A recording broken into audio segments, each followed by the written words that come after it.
আপনি কি জানেন হিন্দু শব্দের অর্থ কি? হিন্দু মানেই হীন কর্ম থেকে বিরত থাকা, মানে হীন কর্ম যেগুলো হানিকারক, ক্ষতিকর, অন্যায়, অত্যাচার, অপরাধ, পাপ, এই সমস্ত অধর্ম কার্য থেকে বিরত থাকাই মানে হিন্দু। সেই হিন্দু শব্দের অর্থই আপনি জানেন না, আর বলছেন যে হিন্দু জাতি নিকৃষ্ট জাতি। আরে বিবেকবান, জ্ঞান, বুদ্ধি, বিবেক সম্পন্ন যদি কোনো জাতি থেকে থাকে, যদি মনুষ্যত্বের কোনো মানুষ থেকে থাকে, তাহলে সেটা হিন্দুই। যে কোনো ধর্মাবলম্বী মানুষই হোক না কেন, তারা যদি অপরাধ, পাপ কার্য থেকে, তারা যদি অন্যায়, অত্যাচার, অবিচার, যে সমস্ত হীন কর্ম, সেই হীন কর্ম থেকে যদি কেউ বিরত থাকে, তাহলে সেই হিন্দু। বুঝতে পারলেন?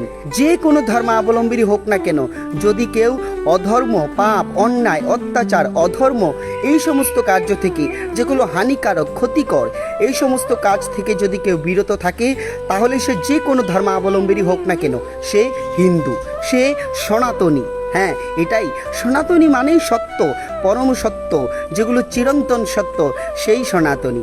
তাই আপনি যদি সত্যকে অবলম্বন করেন, সত্যকে আচরণ করেন, আপনি যদি সত্যকে মান্যতা দেন, আপনি যদি হীন কর্ম থেকে বিরত থাকেন, তাহলে আপনিও হিন্দু, আপনিও সনাতনী।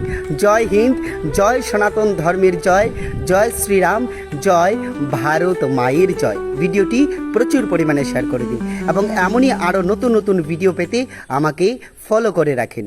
ধন্যবাদ।